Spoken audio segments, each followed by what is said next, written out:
and welcome to the Lam Research Corporation December 2023 quarterly earnings conference call. All participants will be in listen-only mode. Should you need assistance, please signal a conference specialist by pressing the star key followed by 0. After today's presentation, there will be an opportunity to ask questions. To ask a question, you may press star, then 1 on your telephone keypad. To withdraw your question, please press star, then 2. Please note, this event is being recorded. I would now like to turn the conference over to Ram Ganesh, Head of Investor Relations. Please go ahead. Thank you, and good afternoon, everyone. Welcome to the Lam Research quarterly earnings conference call. With me today are Tim Archer, President and CEO, and Doug Bettinger, Executive VP and Chief Financial Officer. During today's call, we will share our overview on the business environment, and we'll review our financial results for the December 2023 quarter and our outlook for the March 2024 quarter. The press release detailing our financial results was distributed a little after 1 p.m. Pacific Time. The release can also be found on the IR section of the company's website, along with the presentation slides that accompany today's call. Today's presentation and Q&A include forward-looking statements that are subject to risks and uncertainties reflected in the risk factors disclosed in our SEC public filings. Please see accompanying slides in the presentation for additional information. Today's discussion of our financial results will be presented on a non-GAAP financial basis unless otherwise specified. A detailed reconciliation between GAAP and non-GAAP results can be found in the accompanying slides in the presentation. This call is scheduled to last until 3 p.m. Pacific Time. A replay of this call will be made available later this afternoon on our website. And with that, I'll hand the call over to Tim. Thank you, Ram, and welcome, everyone. Lam delivered strong performance in the December quarter, with revenues, gross margin, operating margin, and EPS all above the midpoint of our guided ranges. Our results for December close out a calendar year 2023 in which Lam executed well amid a decline in overall wafer fabrication equipment spending. Compared to the prior cycle trough in calendar 2019, we achieved a near doubling of EPS. There are a few reasons why Lam has evolved stronger cycle to cycle. First, we have improved our positioning in the foundry logic and specialty technology segments through sustained investments in innovation and new products. As a result, we have grown our total non-memory revenue share, and we continue to gain momentum at key technology inflections. Second, we have delivered tremendous growth in our customer support business group. Lam ended calendar 2023 with approximately 90,000 chambers in the field, an installed base almost 50% larger than in the previous cycle. CSBG revenue has grown by more than 80% from 2019 levels. And finally, we have further improved our ability to manage costs and drive operational efficiency through cycles, delivering operating margins in 2023 that were nearly 2.5 points higher than the prior trough. Turning to WFE, we estimate that 2023 spending ended in the low $80 billion range. This is up slightly from our prior view, driven by continued strength in domestic China spending, predominantly in equipment segments where we do not participate. Overall, memory WFE was down nearly 40% year-on-year, led by cuts in NAND spending of more than 75%. Non-memory WFE decreased in the mid-single digits range, with mature node growth in China partially offsetting declines in leading-edge node spending in the rest of the world. As we enter 2024, the business environment remains muted. However, we expect a modest recovery in memory spending to drive a stronger exit to the year. Our early view of WFE spending for calendar 2024 is in the mid to high $80 billion range. Growth in DRAM will be driven by capacity additions for high bandwidth memory, as well as node conversions. NAND spending increases will largely come from technology upgrades. We see foundry logic spend growing in 2024, with higher leading-edge investment offset in part by declines in mature node investment outside of China. Overall, we believe domestic China spending will be stable in 2024. Longer term, the setup for WFE investment is robust, with semiconductor revenues widely expected to reach $1 trillion around the end of the decade and device manufacturing complexity continuing to rise. We believe WFE spending will need to roughly double from today's levels. Lam's served markets of etch and deposition should outpace growth in WFE overall. For this reason, we have been executing a series of strategic actions to best position the company for the growth opportunity ahead. Importantly, we have remained committed to these initiatives despite the challenging spending environment over the past several quarters. First is our commitment to R&D, including planned spending increases in calendar year 2024 to extend our differentiation in products and services targeted at next-generation semiconductor device inflections. This next era in semiconductors will be defined by the broad move towards 3D architectures and advanced packaging to solve scaling challenges. We believe this will in turn drive an increase in etch and deposition intensity over the long term. Our focus is on multiple billion-dollar SAM expansion opportunities across memory and foundry logic. We have profiled our advances in gate-all-around, backside power delivery, advanced packaging, and dry EUV patterning over the past several quarters, and our solutions are continuing to gain traction with customers. In the December quarter, we secured additional advanced packaging wins for high-bandwidth memory, which is critical for enabling advanced AI servers. Our Sabre 3D tool's best-in-class plating uniformity, along with our ability to demonstrate an overall cost of ownership advantage, made Lam the clear choice over a large competitor. In 2024, we expect our HBM-related DRAM and packaging shipments to more than triple year-on-year and outpace WFE growth in this segment by a significant margin. The specialty technology markets are also yielding a diverse set of new opportunities for Lam. For instance, we have recently delivered pulse laser deposition technology to customers targeting high-volume manufacturing of MEMS and next-generation high-frequency devices.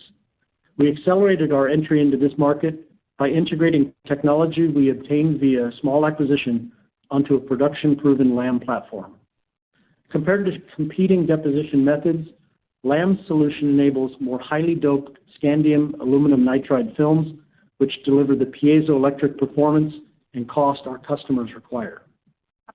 The second area of focus for Lam has been our investment in facilities close to our customers. By establishing process development capabilities near our customers' R&D fabs, we are maximizing collaboration and accelerating time to solutions. We have also made progress ramping supply chain and manufacturing operations within our customer ecosystems. These in-region capabilities enhance our responsiveness and resilience for customers and create significant economic value for Lam as we leverage the benefits of global flexibility. Our new manufacturing facility in Malaysia is poised to fully scale in the coming WFE upturn, providing us the capability to nearly triple the percentage revenue contribution from our lower-cost manufacturing locations versus a few years ago. And finally, Lam is concentrated on re-engineering our business processes and systems to drive operational excellence at greater scale. Investments in digital capabilities like virtual twinning, advanced simulation, and AI are helping us to accelerate problem-solving, and we are building equipment intelligence capabilities and in-fab service automation into our most advanced product roadmaps. As we complete our re-engineering efforts, we are also intent on achieving organizational agility. In this regard, we are announcing a small workforce reduction, predominantly at the executive level, to align our resources with our execution priorities and drive efficiency and speed of decision-making. In calendar 2023, Lam delivered solid results while investing to build strong capabilities for the future. Looking forward, I am confident that our strategic global infrastructure and differentiated technology portfolio provide Lam with the tools we need to capitalize on the robust semiconductor growth expected in the years ahead. Thank you, and now here's Doug. Great. Thank you, Tim. Good afternoon, everyone, and thank you for joining our call today during what I know is a busy earnings season. We delivered strong financial results in calendar year 2023. Our revenue came in at $14.3 billion and diluted earnings per share at $27.33. We're pleased with the company's execution during the year where the memory WFE mix reached historic lows. Let's look at the details of our December quarter results. Revenue for the December quarter was $3.76 billion, which was up 8% from the prior quarter and down 29% from a year ago. Our deferred revenue balance at the end of the quarter was $1.93 billion, which was an increase of $238 million from the September quarter, which was mainly tied to growth in customer advanced payments. We continue to have a higher deferred revenue balance versus historic levels given these customer advanced payments. From a segment perspective, December quarter systems revenue in memory was 48%, which is an increase from the prior quarter level of 38%. The growth in the memory segment was led by DRAM, which was at record levels on a dollar basis, coming in at 31% of systems revenue compared with 23% in the September quarter. DRAM is benefiting from growth in high bandwidth memory capacity and the move to DDR5, which is needed to address AI-related workloads, and it's also benefiting from shipments to China. As we've noted in prior quarters, non-volatile memory WFE was at historic lows on a mixed basis in 2023. For the December quarter, this segment represented 17% of our systems revenue, which was up a little bit from 15% in the prior quarter. The slight growth was predominantly related to investments in certain technology projects. NAND customers have aggressively reduced capacity throughout the year to bring inventory levels down. The foundry segment represented 38% of our systems revenue, a little higher than the percentage concentration in the September quarter of 36%. Growth was driven by new fab shipments in various regions across several process nodes. The logic and other segment was 14% of our systems revenue in the December quarter, which was down from the prior quarter level of 26%. The decline was driven by general mature node softness as well as the timing of customer projects. Overall, in the foundry logic segment, we performed well, delivering on the share gains that we've previously been discussing with you. Now I'll discuss the regional composition of our total revenue. The China region came in at 40%, which was down from 48% in the prior quarter. Most of our China revenue in the last 2 quarters was from domestic Chinese customers, and we expect spending from this region to be stable overall in 2024. China, as a percent of our revenue, is expected to stay relatively high in the March quarter, but it likely trends lower as the year progresses. Our next largest geographic concentration was Korea at 19% of revenue in the December quarter versus 16% in the September quarter. And finally, Japan and Taiwan rounded out the remaining of our top 4 regions. The Customer Support Business Group generated revenue in the December quarter of nearly $1.5 billion, up 2% from the September quarter and 16% lower than the December quarter in calendar year 2022. Overall, the business was steady, and we continue to see our memory customers operating the fabs at very low utilization rates. Given the strength of the installed base units, we have a strong foundation for growth when technology conversions and utilization rates resume growing. Spares, followed by the Reliant product line, continue to be the 2 largest components of CSBG. Turning to the gross margin performance, the December quarter came in at 47.6%, which is above the midpoint of guidance and generally in line with the September quarter level, which was 47.9%. We've improved elements of our cost structure during the year and delivered on our commitment to improve gross margin from the 2023 March quarter level by approximately 1 percentage point as we exited calendar year 2023 from those operational improvements. December quarter operating expenses were $662 million, up from the prior quarter amount of $622 million. R&D as a percent of spending was higher versus the September quarter, coming in at over 69% of total expenses. The increased spending reflects our ongoing focus on extending our product and technology differentiation across those critical inflections that Tim mentioned earlier. We will continue to grow investments across multiple market segments to support the long-term strategic objectives for ongoing company outperformance. Operating margin for the current quarter was 30%, in line with the September quarter level of 30.1% and above the midpoint of our guidance, primarily because of the stronger gross margin performance. Our non-GAAP tax rate for the quarter was 12.3%, generally in line with expectations. Looking into calendar 2024, we believe the tax rate will be in the low to mid-teens, with the normal fluctuations quarter by quarter. Other income expense for the December quarter came in at $5 million in income, compared with $7 million in income in the September quarter. The slight fluctuation in OI&E was mainly due to variations in exchange rates. OI&E will continue to be subject to market-related fluctuations that could cause some level of volatility each quarter. On the capital return side, we allocated approximately $640 million to open market share repurchases, and we paid $264 million in dividends in the December quarter.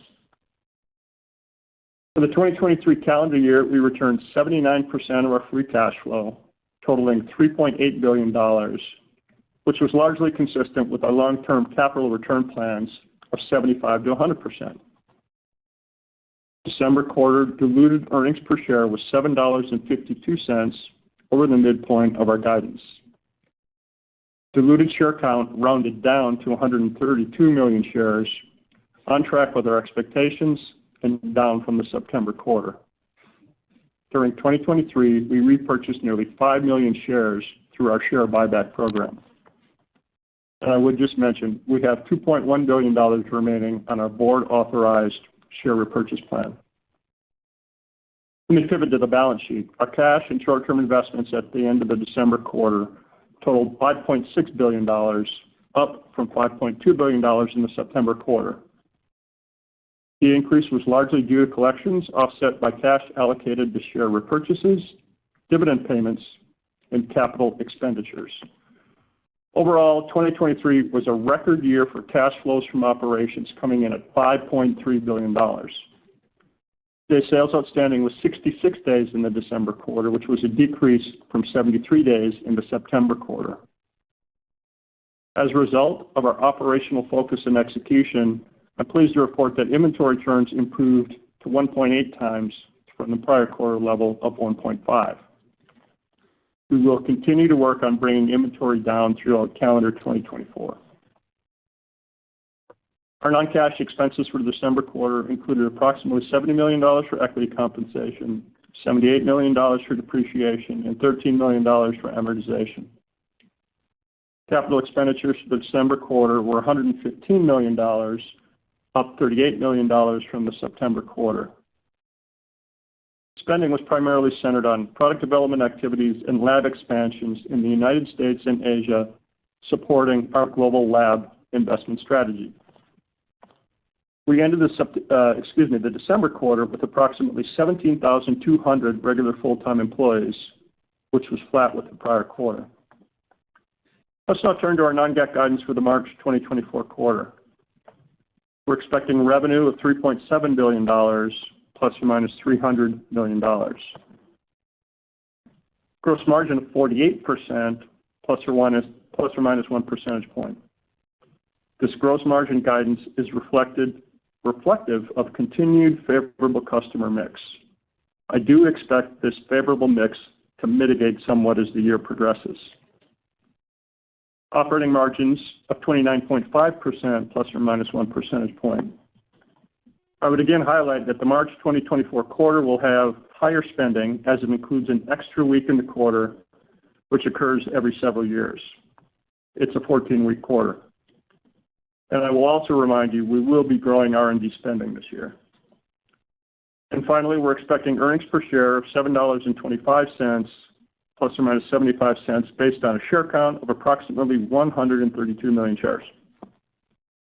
We continue to be focused on improving our business operations to optimize efficiency and effectiveness as WFE growth occurs.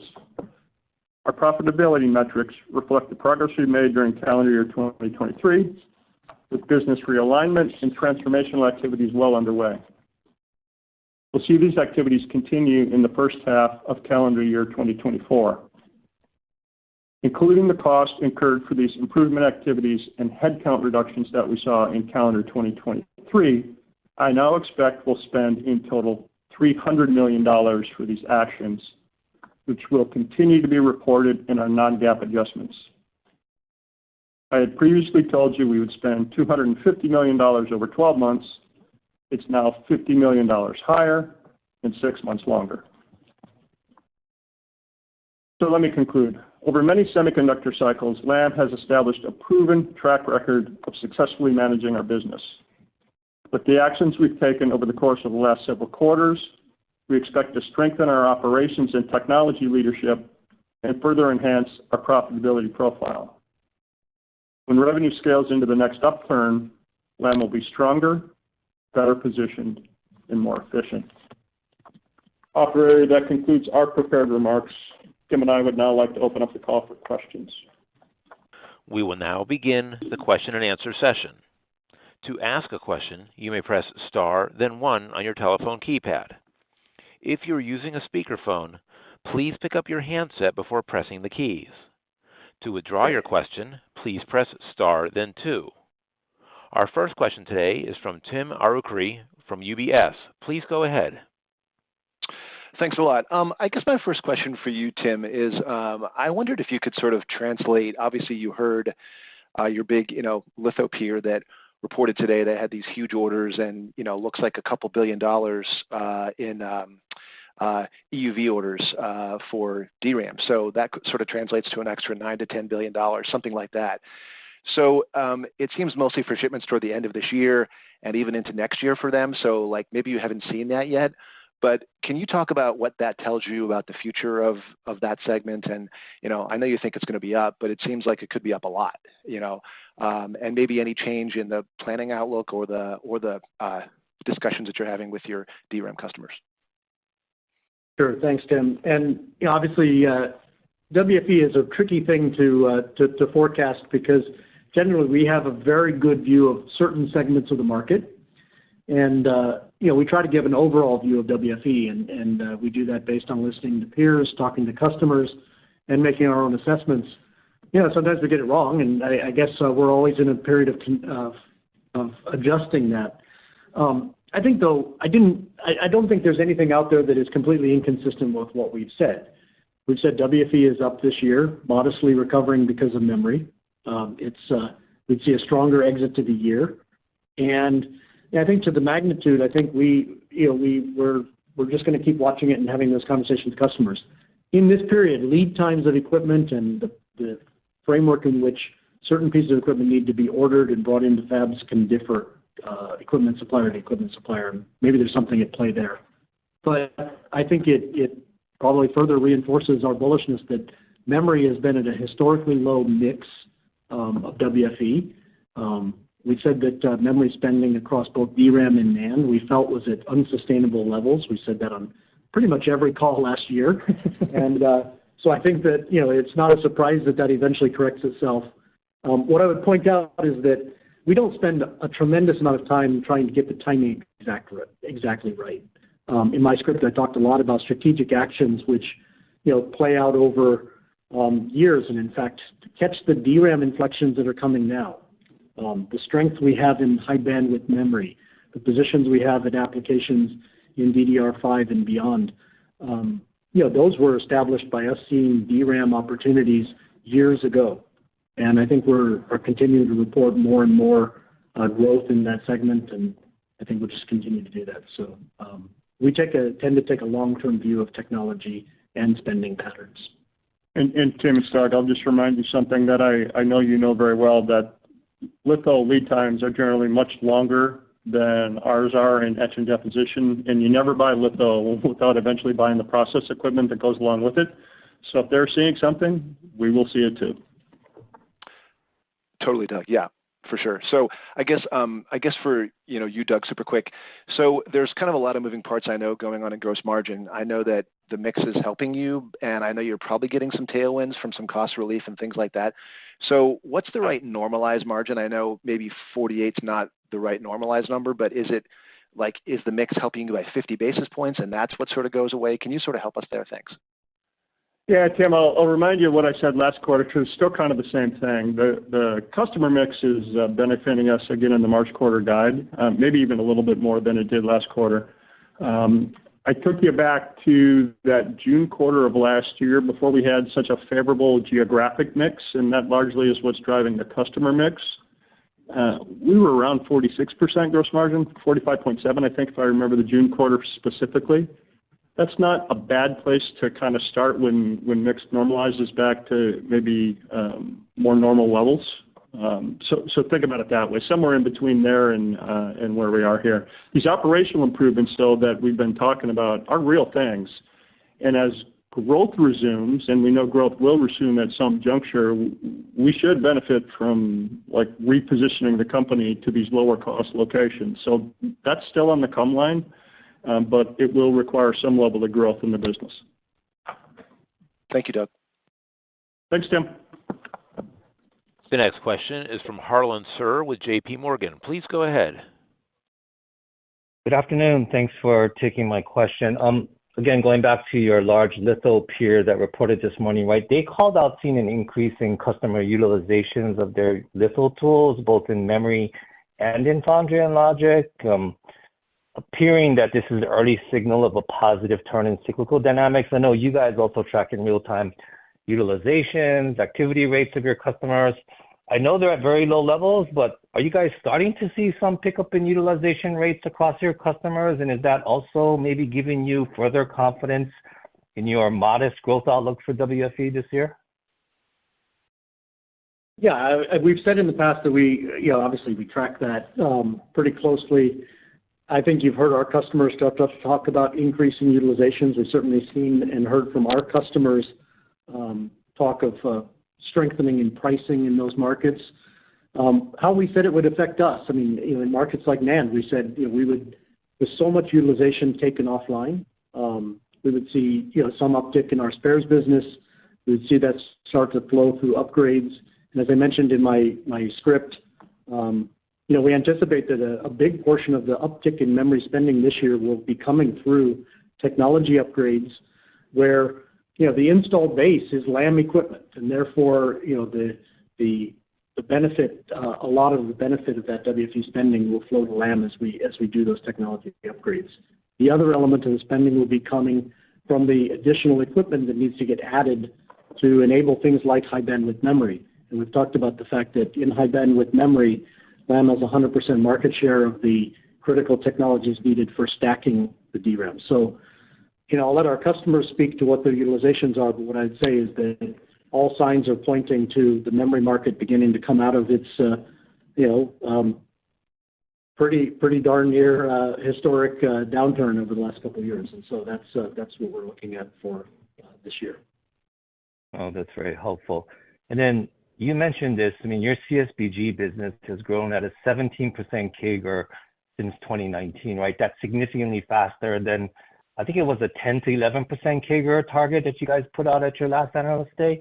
I know it's been weak over the past few quarters, just given some of the supply side discipline of your customers, lower utilizations, slowing tech migrations, but assuming that you will see the pickup in activity sometime this year, you combine that with the strong continued growth in the installed base business, number of chambers continues to grow at a low double digits growth rate. How should we think about the growth profile, puts and takes of CSBG this year and going forward? Yeah, I don't know that we're going to put a number on the growth rate for CSBG at this point, but clearly that business has been heavily impacted by the utilization cuts that occurred within our customer fabs. And we saw that both in spares as well as a curtailment of many of the technology upgrades that typically would just occur year in, year out. And so That did have an impact on CSBG revenues. I think that going forward, I talked about how much larger the installed base is now. That's a much larger installed base that because of the delay in technology upgrades, there's pent-up demand there. I mean, those tools need to be upgraded to be operating at the latest and most efficient and most competitive technology node for our customers. And so, I don't know the exact timing, but I do know that installed base will be upgraded and will actually generate quite a lot of revenue for Lam going forward. And Harley, maybe just let you remind you, there's 4 components to CSBG: spare, service, upgrades, all which will benefit from what Tim was describing. You also have the Reliant product line in there, which has just done amazing in the last year. That will ebb and flow to a certain extent with more mature nodes, specialty node, WFE. So don't lose sight of that one. There might be a slightly different dynamic with the Reliant product line. Yeah. Perfect. Thank you very much. Thanks, Harlan. Thanks, Harlan. The next question is from Atif Malik with Citi. Please go ahead. Hi, thank you for taking my question. First one, Tim, historically, you guys have benefited disproportionately when the NAND spending happens. And if you were to think about your position comparatively when the NAND spending recovers, I understand this year is more technology upgrades. But how should we think about your position coming out of this NAND downturn competitively, particularly on more layers and the whole etch process? Yeah, I think that it's a good question, and that was what I pointed out. I mean, I think what we're looking at in the near term, in those first stages of recovery, is customers are very cost sensitive, and the best way to achieve that next technology node is by upgrading the equipment that you have in place. And so Lam, we spend a tremendous amount of time investing in technologies that enable the upgrade and extension of our equipment, and that's really of high value to our customers. I think that will actually go on for quite a long time. We have about 6,500 chambers of high aspect ratio etch, for instance, in the NAND marketplace. That creates a lot of next generation technology through those upgrades. And beyond that, the learning you get from now running those upgraded chambers at that next technology node tends to seed all of the ideas and understanding of the challenges that need to be solved at the next node. And I think that's why the installed base positions and incumbent positions tend to be very difficult to break in this industry. And we've tried to break many others, break into others, and so we know that very well. What Lam has done extremely well is to collaborate closely with our customers. I talked about our close to customer strategy, putting R&D labs in very close proximity to our customers. And again, that's just a way in which we ensure that we're adequately meeting both their technology and cost needs going forward. Great. And then a quick clarification, Doug, on the OpEx, you said R&D will be up year-over-year. Wasn't sure if that implies total OpEx is also up or SG&A is down to offset the increase in R&D. Total OpEx is probably going to be up. If R&D will be up more, right? We had 69% of total spending in R&D in the last quarter. That's a high watermark. But we're purposefully growing R&D, primarily because of all those inflections that we've been talking about. Thank you. I think that maybe the easiest way to think about it is the lead time for us to develop new products that we need to drive growth is unfortunately a little bit longer than the lead time for spending revenue. So, with an outlook that growth is coming and that we're entering this next upturn where there are tremendous opportunities for the company, we feel very confident to invest ahead of that revenue showing up, and that's I think what we signaled for this year. But with the confidence that we're going to see that growth in new products and technology investment from our customers. Thanks, Atif. The next question is from Toshiya Hari with Goldman Sachs. Please go ahead. Hi, guys. Thank you so much for taking the question. First one on WFE. Doug, I forget if you mentioned this, but is there a first half, second half sort of bias that you're willing to share as we think about the trajectory of WFE this year? And more importantly, curious how we should be thinking about your rate of outperformance vis-a-vis the market. You guys have talked about obviously depth and etch intensity growing. across the memory space. You talked about advanced packaging and HBM, and things like dry resist. So assuming you're accurate with your WFE assumption and the market's up, call it mid to high singles, what sort of outperformance can we sort of expect from you guys in calendar 24? Yeah, Toshiya, I guess the first point, I think it's a little bit second half weighted year this year. Right? I think it's going to be sort of a slow start to the year, maybe. Right? We just guided you essentially flat revenues quarter on quarter, so that's part of what you're seeing. But we would expect it'll be somewhat stronger in the second half. And then overall, we're not going to give you the individual components between NAND, DRAM, foundry and logic, what grows more. I think everything probably grows to a certain extent. When we look at all these inflections, though, in all aspects of those end markets, we see etch and deposition intensity stepping up as you walk from node to node to node. So that is unchanged. Got it. Thank you. And then as my follow-up on China, Doug, you mentioned China as a percentage of your systems revenue to stay elevated in the March quarter, and then you went on to say that that number should decline as you progress through the year. Is that just purely a function of your other businesses, other regions improving throughout the year, or are you sort of sensing a absolute decline in your China business? And if so, what are some of the areas or device types or applications you're seeing a slowdown? Thanks. No, we are not. We are not seeing China slow down. It's purely just timing of when spending is occurring. Honestly. Okay. Thank you. Yeah, Toshiya, we've purposely been using the word, and I think you heard it in both Tim and my comments, stable, right? So that's a consistent description that we have been saying for a while. Thank you. Yep, thank you. The next question is from C.J. Muse with Cantor. Please go ahead. Yeah, good afternoon. Thanks for taking the question. I guess was hoping you could speak to kind of your vision for what a recovery might look like for NAND and where we might get to on a normalized basis, perhaps into 2025. And if you reflect on perhaps a lower normalized number and think about some of the new areas that you're investing in, whether it's memory or advanced packaging or changes, in backside power gate all around, is there enough kind of juice there to get you to where you can overall, drive that rich WFE intensity and get us back to kind of those peak levels when 3D NAND was first adopted? Sure, CJ. I think the simple answer is yes, we do believe that. I mean, let me address the NAND question first, which, as I mentioned, this year customers are primarily focusing on technology upgrades. It will make sense. I mean, eventually, to drive the type of bit growth that we think we see longer term, obviously there's some additions that need to be made, but we're not forecasting that this year. With each of those technology evolutions, etch and dep intensity rises simply because of the increasing number of layers. And in a technology upgrade, we've talked about the fact that Lam captures a much higher percentage of WFE because of the role that etch and deposition play in the technology upgrade. So, I think that as we see NAND growing, recovering and growing at a certain percentage rate, Lam will actually significantly outperform that rate because of the fact that most of it is coming from upgrades.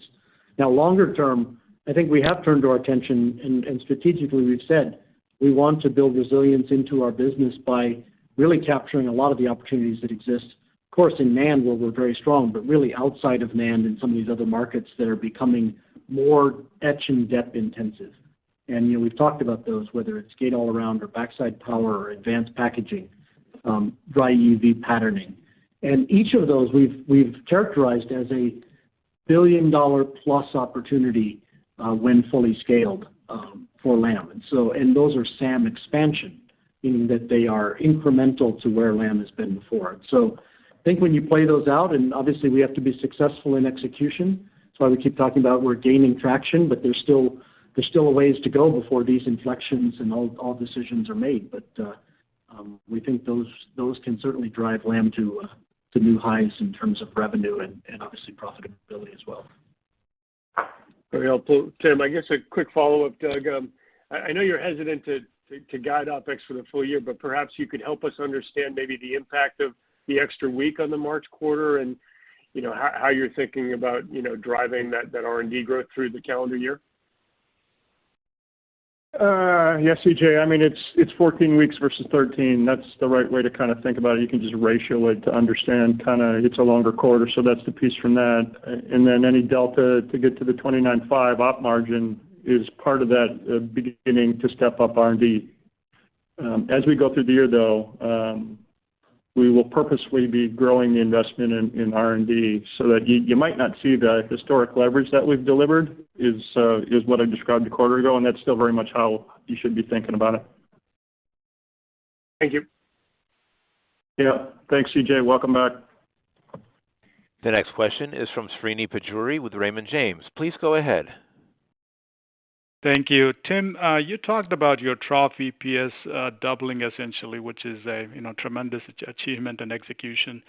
I think part of the reason was your services business did increase as a percent of the mix. I think that helped for sure, stabilizing the cyclicality a bit. So as we go through the next, I guess, as we kind of look out to the next couple of years, as business recovers, just curious as to how you think about the mix shaking out between systems and services, and how what sort of implications that might have for your top line and also your margin profile, and I guess the next peak EPS, if you want to talk about that.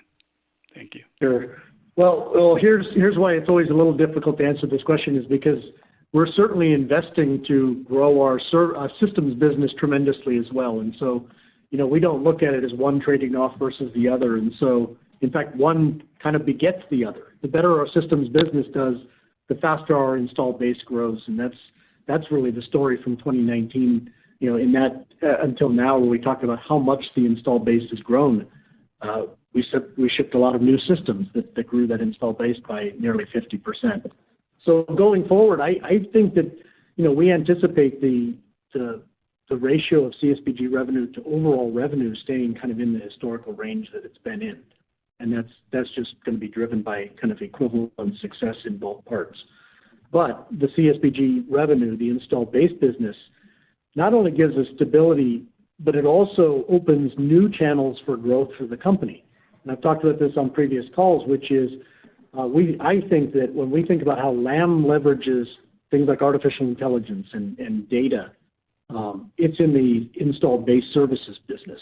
On the last call, I talked about even cobots, the use of collaborative robots to start to do some of the service that today is done by skilled engineers. Our customers in this industry have to find ways to be able to innovate faster and also provide manufacturing services at a lower cost. And I think that we can do that by innovating around the installed base and create new products and service offerings that help us grow at a faster pace than the installed base itself is growing. Got it. And then, Doug, one clarification on the deferred revenue. I think it went up about $238 million this quarter. You talked about prepayments. I'm just curious, are customers still prepaying because of any supply constraints, or is this an ongoing, I guess, trend that you're seeing? Just if you can talk about how we should think about deferred revenue going forward, that'll be helpful. Thank you. Yeah, Srini, I guess what I would describe, you should think about the advance payment is when we have a new customer that we're just kind of understanding what their balance sheet looks like, especially if they're a private customer that we can't see the balance sheet. It's not publicly reported. And the creditworthiness might be sort of questionable. We require cash up front before we begin manufacturing the tool, and that's what's going on there. That's all it is. Got it. Thank you. Thanks, Srini. The next question is from Stacy Rasgon with Bernstein Research. Please go ahead. Hi, guys. Thanks for taking my questions. For the first one, around the China WFE being stable in calendar 24, do you see all market segments being stable, or do you see some being stronger and some being weaker? How do you see that interplay? Stacy, I don't really see a big change year on year relative to end market. I'll remind you, in China, DRAM was second half weighted last year. It's probably a little bit first half weighted in China, maybe more than a little bit this year. But year over year, I don't think I really think of a significant change in contribution for the entire year. Got it. That's helpful. And I guess to follow up on the China questions, and maybe it's a follow-up on one of the earlier questions, but it does sound to me like you are suggesting China mix should come down through the year. Maybe you can clarify that, because if I've got overall stable China revenues, like how does your China mix come down materially? It doesn't look like you're looking for overall like non-China WFE to grow a ton, right? And some of that's Stacy, like other areas. So. Yeah, let me remind you, in 2023, China was a more modest amount of WFE, and it grew in the second half of the year. And so the comments we're making are year over year. It's relatively stable. Kind of the half-on-half stuff probably looks different in 24 than it did in 23 in China specifically. That's helpful then. So then exiting the year, you think you're back to that sort of normalized gross margin range as a result of that as China falls off in the second half? Yeah, the customer mix stuff, I think, mitigates somewhat as we go through the year, and it continues to be quite strong in the March quarter guidance. Got it. That's helpful. Thank you, guys. Thanks, Stacy. The next question is from Vivek Arya from Bank of America Securities. Please go ahead. Thank you for taking my question. For my first one, I'm curious, what's your assessment of NAND supply demand as it exists today? I think in your WFE view, you are assuming that NAND grows, but more because of technology upgrades. But what are your customers telling you as to when they want to start adding, more tools, and what's Lam's opportunity to grow NAND right at a measurable pace in the second half of the year? Yeah, I think that first of all, I wouldn't necessarily talk about what we are discussing with our customers on that standpoint, but things that are out there, we do know, and I think that the utilization cuts were pretty severe in NAND last year. And so there's a tremendous amount of capacity that has been offline, and we've said in the past that needs to be brought back online. And I think the question and discussions we're having is, at what technology node should that capacity be restarted? And in many cases, there's a very high likelihood that a technology upgrade cycle will occur as that equipment is brought back into service. And so, in that case, we would actually begin to see a restart of some of the utilization-driven revenue that we get from things like spares and services, as well as at the same time a restart of technology upgrade revenues.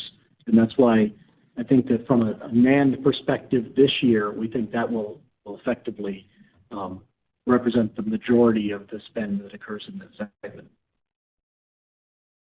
I see.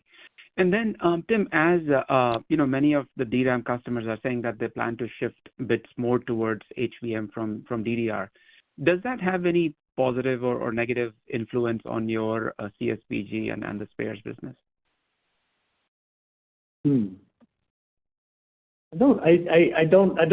I can't quite make that connection right now. I'll have to give it some thought, but clearly we see an impact on our systems business, as I mentioned, where we're having to add the specific HBM-related, especially advanced packaging steps related to the stacking of HBM itself, and we're seeing significant growth in that area. But and so with that, given we're shipping additional systems, there is some incremental spares business and services business that goes along with that. But I think the systems portion of that kind of outweighs from a dollars perspective.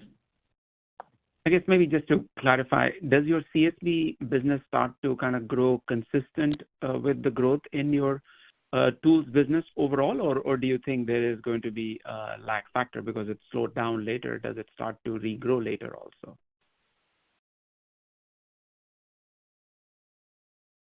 Depends on the rate of growth in WFE, to be perfectly frank. I mean, the spare service upgrades chug along, and we think that's going to benefit as utilization and whatnot begins to come back. Then to really answer your question, you got to go figure out what you think the pace of WFE growth is. I'm not going to put numbers on that right now. We're going to kind of wait and see. Yeah. Thank you. Thanks, Vivek. The next question is from Krish Sankar with CDT Cowen. Please go ahead. Yeah, hi. Thanks for taking my question. First of all, for Doug. Doug, I think Doug and Tim mentioned about a gradual recovery in WFE this year, kind of more back half weighted. So I'm kind of curious, and Doug, I'm not looking for like guidance, but what I'm just wondering is it fair to assume Lam's revenues in the calendar second half of 2024 is going to be better than first half? That's my first question and a follow-up. You were a little bit muffled, Krish, but I think you were asking about our performance along with WFE, and frankly, I think we will mirror whatever the trajectory of WFE looks like, with an expectation that etch and dep outgrows to a certain extent. I think I answered your question, although you were a little bit muffled there. Sorry for that, Doug. I was just trying to wonder if calendar second half 24 revenues for Lam is going to be better than calendar first half, similar to WFE. Yeah, I think it will be, Krish. I'm not going to put numbers on it yet, but we will mirror what goes on with WFE. Got it. Okay, and then my follow-up is either for Tim or Doug. You spoke about HBM and AI and all the good stuff. I'm just wondering, does HBM DDR5 tool sets for dep and etch differ from DDR4 and legacy, or in a way, is it more like exclusive from a margin standpoint, or is it like a neutral standpoint? I guess what I'd say, Krish, from a margin standpoint, you shouldn't think about any differential margin necessarily. The incremental piece, first, the stuff that goes into high bandwidth memory is a bigger die. You know that.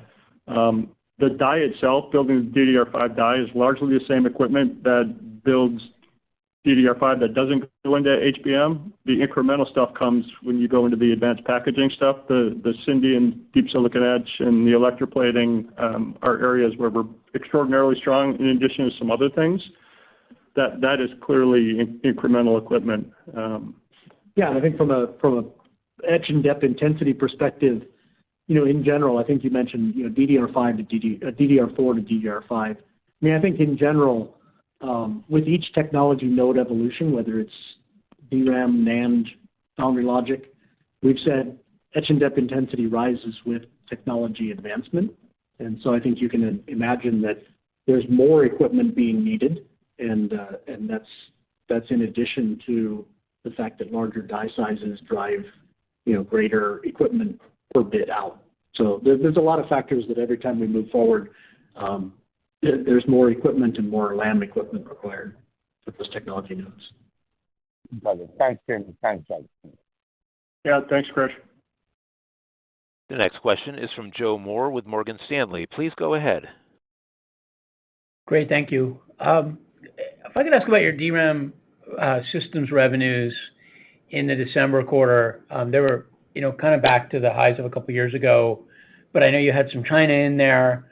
I think there's some of the advanced packaging. Can you just give us a sense for what's kind of core DRAM within that? And then you're pretty constructive on where that's going. Can you give us a sense of the dynamics of China going forward versus other regions and other parts of DRAM? I guess, Joe, I'd just take you back to what I had in my script. Two things are driving the strength in DRAM in the December quarter, and you mentioned both of them, frankly. It's high bandwidth memory and DDR5, in addition to the fact that we've got a China customer in DRAM in the second half of the year. That includes September and December. That wasn't in the first half. So each of those things contribute to the strength you saw in December. Okay. And then looking forward, it seemed like you had more than 6 months of demand from that China customer in the second half. Going forward, does that come down, but core DRAM comes up and HBM comes up? Probably. Okay, great. Thank you. Thanks, Joe. The next question is from Brian Chin with Stifel. Please go ahead. Good afternoon. Thanks for letting us ask a few questions. Maybe going back to NAND, the best ever quarter for NAND spending was probably higher than the total level of NAND spending maybe for all of last year. And so even if it's off a low base, isn't it pretty logical that NAND WFE should exhibit the largest or highest rate of improvement in 24? I wouldn't necessarily draw that conclusion, Brian. I think all we're going to tell you is I think every segment WFE grows this year, NAND, DRAM, foundry logic. It's all up to a certain extent. I'm not going to get into the business of quantifying each individual one because, frankly, at the end of the day, we'll get it wrong. But I think everything will grow to a certain extent this year. Okay, fair enough. And then just to kind of level set and DRAM and then also looking forward, how much did DRAM industry spending actually decline in 23? It seems to be better than was initially thought based on HBM, et cetera. And also, can you give us a sense of the number of wafer starts or % of the DRAM installed base that could be converted to more advanced 1-alpha or 1-beta-like process nodes this year? I guess, Brian, what I'd say, and Tim, I think, had this in a script. Memory overall was down roughly 40%. NAND was down north of 70%. The differential to get to the number is DRAM. You can do that. And yeah, I think the second part of your question, HBM and DDR5 has been a big part of the strength in DRAM. Yeah. Okay, and that was actually the second part was kind of more towards what is the potential number of wafer starts or the % of the installed base that's sort of game for those conversions to 1-alpha, 1-beta-like nodes? For the most part, in memory, everything gets upgraded to the next node, all of it. That's always been the case. That's not a new phenomenon. Okay, thanks. Yep, thanks, Brian. The next question is from Chris Caso with Wolfe Research. Please go ahead. Yes, thank you. Good evening. The question is on delivery times, and you had mentioned, obviously your delivery times may be different than some others in the industry. Where do they sit right now, and as a consequence, how much visibility do your customers need to give you? And with that, when we start to see some stronger, perhaps memory spending, how quickly will you be able to react to that and turn that for revenue? Yeah, so we don't obviously publicly telegraph our lead times, but we had talked about the fact that during the COVID pandemic, our lead times due to supply chain shortages had stretched out quite long, and those have now come back to a much more normalized level, although they still are such that for us to make shipments within this year, we would have to know about those orders and have forecasts pretty quickly. The one thing that's helped is I talked about our investments in new manufacturing and supply chain operations within our customer ecosystems. That's putting us much closer. It's diversifying our supplier base, and I think is going to, through this next upturn, make us much more responsive to customer needs. So really, we worry less about lead time and more about our ability to respond in the time frame which our customers need to place orders to meet their ramps. We tend not to be the bottleneck, let's put it that way, in terms of a lead time perspective, planning a new fab. Fair enough. As a follow-up question, I wanted to ask about backside power. And last quarter, you made some disclosures about the revenue impact to Lam as it happened. Could you give a little more color on that? And specifically, we know that the different customers are having different implementations of backside power. At what point does that start to become a meaningful driver for Lam? Well, I think given the important role that both etch and deposition play in that, and our strong position, in parts of the backside power process, like copper plating, where some of those layers are becoming quite thick, and therefore the processes become longer. It's, I would say, going to very rapidly become quite meaningful for the company. And again, it's just a further demonstration of how going 3D and essentially using etch and deposition to create more complex architectures allows you to reduce power and improve chip performance and also reduce cost. And we talked about it in the sense of backside power. You're seeing the same thing with chip stacking and HBM and heterogeneous integration. And that's why I said I think the next era of semiconductors is characterized by all of these more unique 3D architectures. They're all good for the types of products we sell. Thanks, Chris. Operator, we have time for one more question. And that question comes from Thomas O'Malley with Barclays. Please go ahead. Hey, guys. Thanks for taking my question. I was curious if you guys had a view on the HBM market. Clearly, with the accelerator market growing as quickly as some think, there's concerns that the HBM market may actually be shipping above peak in 24 and 25. Do you guys have a view internally on, just how fast HBM is growing as a market segment? And could you just give us the perspective of, when you look at an acceleration of a tool roadmap with a customer on HBM, how much of that has pulled in the last 6 months from what you would typically see from a DRAM customer when they're looking for a tool? Thank you very much.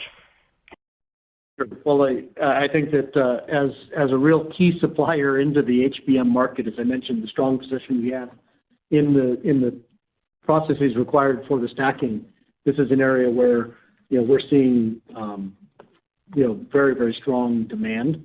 I think that whether or not at some point it's shipping above peak, I think that this AI market is continuing to evolve at a very, very fast rate, and all we're focused on right now is ensuring we are building out our own capacity and capabilities, and ensuring that we maintain that technology leadership that's allowing us to hold 100% market share of the TSV formation in HBM. And so really that's our focus, is hold the position and let the market grow as fast as the market grows.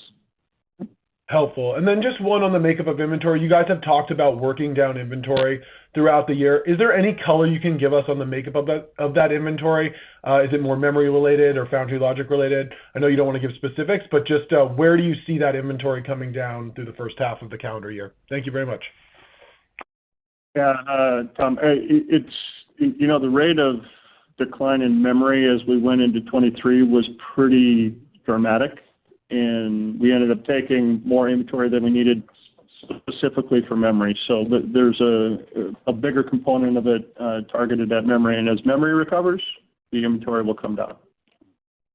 Thank you. Thanks for the question. This concludes our question and answer session, and the conference has also now concluded. Thank you for attending today's presentation. You may now disconnect.